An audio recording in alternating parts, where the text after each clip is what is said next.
From a very young age, you are taught to hide the most dangerous part of you. The instinct to command, the look that bothers you, the firmness that scares you. Not because it was wrong, but because it was uncomfortable. Society doesn't know what to do with someone who doesn't ask for permission to exist.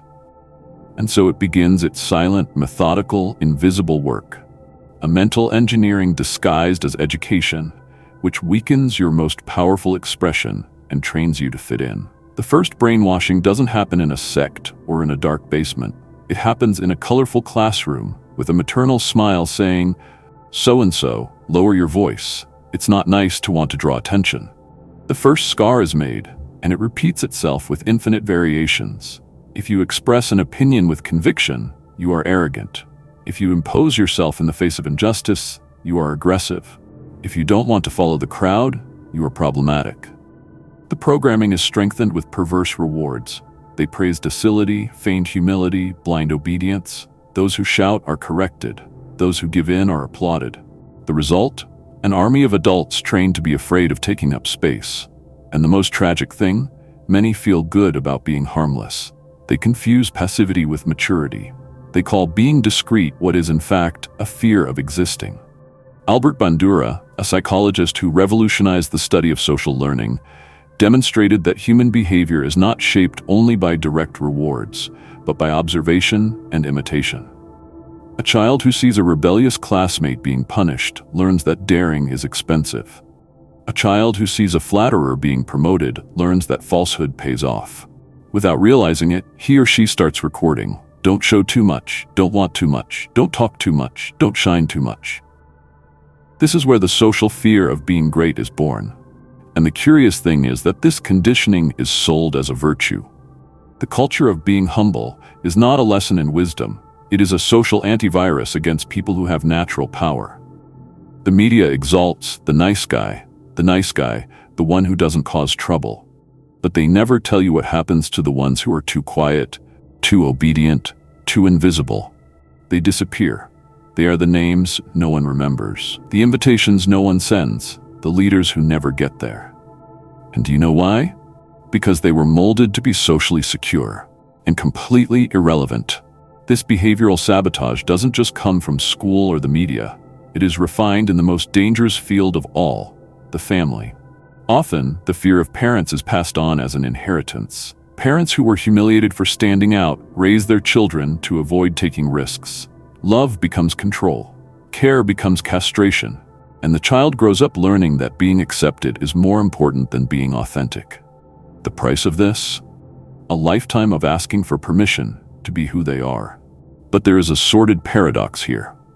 Society punishes those who don't fit in, but it also despises those who nullify themselves. It trains you to be submissive, and then ignores your existence. It demands that you bow down, and then steps on you with indifference. And you, conditioned for years, don't even understand where this pain of not being seen comes from, this anguish of being good, but never good enough. It's the drama of the domesticated subject. He is loved by everyone except himself. And perhaps the most insidious of all control mechanisms is moralism. It works like an inverted mirror. It shows you that being strong is being cruel, that having ambition is a sign of greed, that command is synonymous with oppression.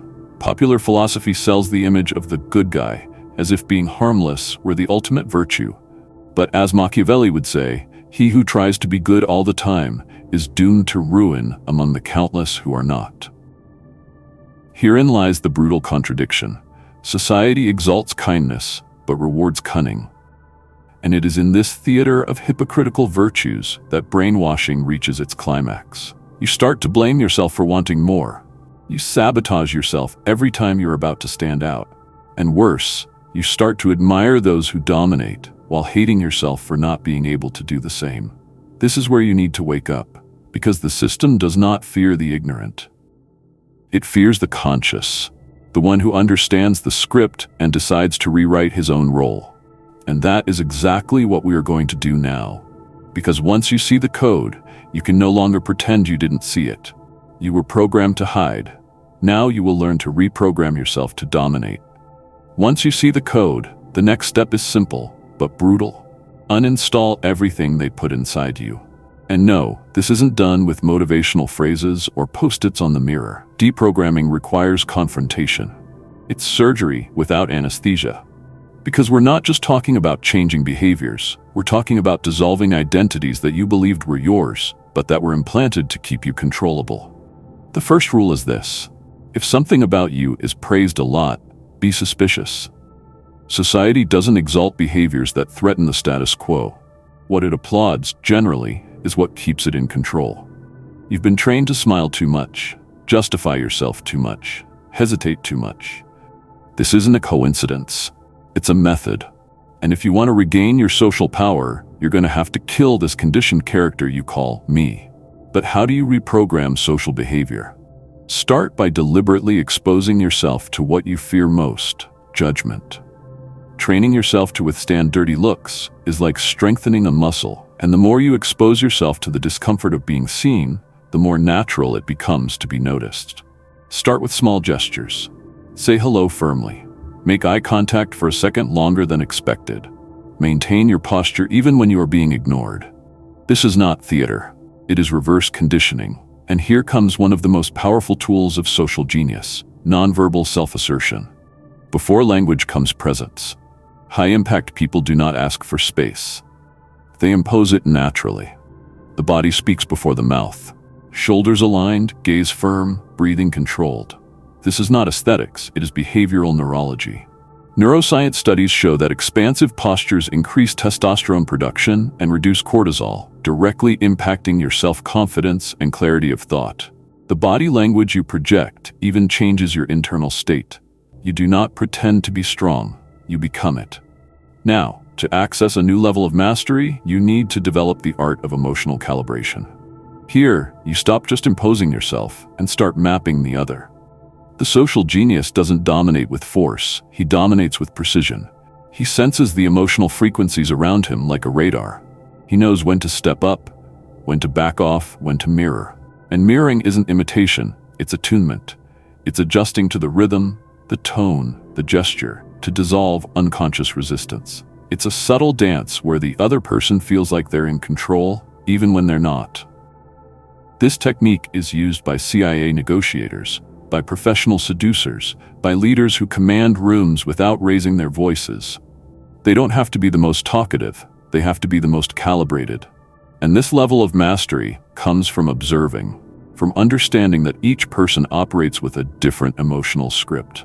Some want to be admired, some want to be protected, some need to be challenged, others need to be embraced. The true social genius reads these scripts and writes lines that trigger exactly the response they want.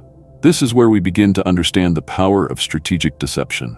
You don't lie, you rearrange truths.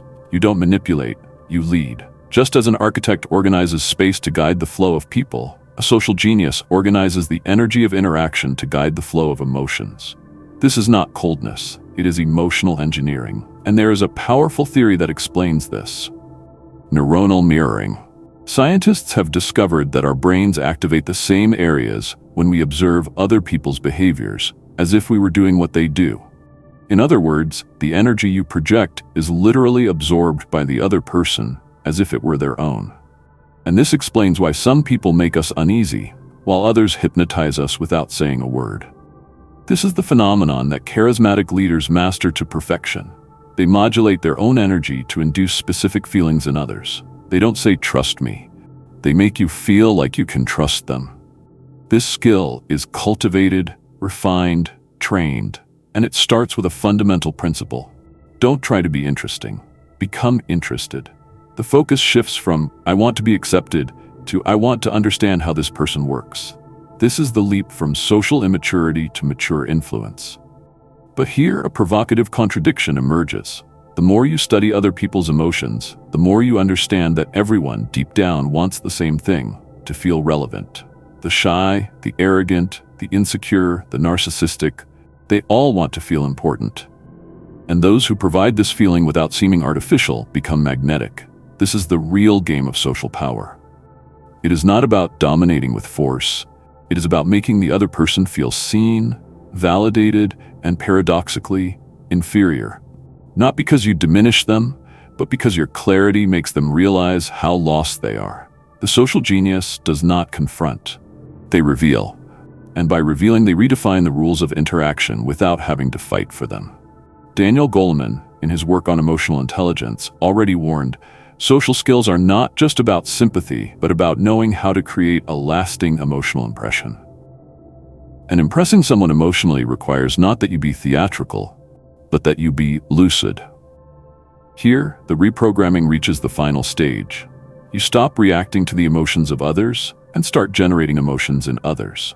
You abandon the role of someone who expects to be accepted and assume that of someone who shapes the emotional reality of the environment. And at that point, something changes forever. The language of the dominant becomes your native language. The true social genius is invisible. He impresses not by force, but by the absence of effort. He does not need to dominate explicitly because he already controls the atmosphere. He is the person who enters a room and changes the emotional temperature without saying a word. His presence does not impose, it repositions. And the secret lies in a skill that few understand, the art of controlling perceptions without appearing manipulative. At this level, the game changes. You no longer compete for attention, you control the narrative. The social genius understands that power lies not in saying a lot, but in saying the minimum necessary so that others fill the rest with admiration. He masters framing, the invisible framework where he decides the emotional battlefield, and everyone enters it without noticing.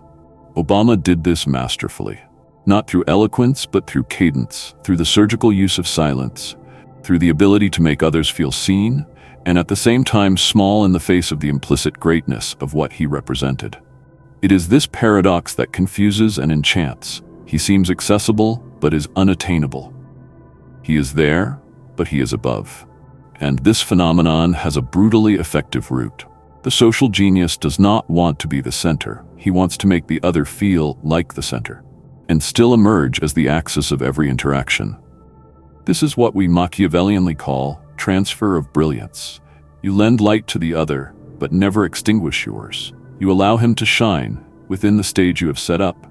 Here, every trace of neediness disappears. The social genius does not need to prove value, he adds value to the environment. He is the calm in the chaos, the silence between the screams, the certainty in the midst of doubt. He does not compete, he molds. He does not conquer by imposition, but by inevitability. He does not stand out because he wants to, but because there is no way to ignore him. And this is the pinnacle of reprogramming. When you no longer force impact, you become impact. And when that happens, no one knows exactly what is so fascinating about you. They only know that they can't stop listening to you or following you. You spent years being molded to be harmless. Now you know you can rewrite that code. The truth is simple. Either you control your perception, or you will be a prisoner of the image others have placed on you. A social genius is not someone who speaks the best, but someone who awakens sensations that no one forgets. So the choice is yours. Continue to be programmed or activate the invisible domain. If this video has awakened you, share it with someone who is still asleep. And comment now, I take control. Because the social game does not reward the most fair. It rewards the most lucid. And you have already begun to see it.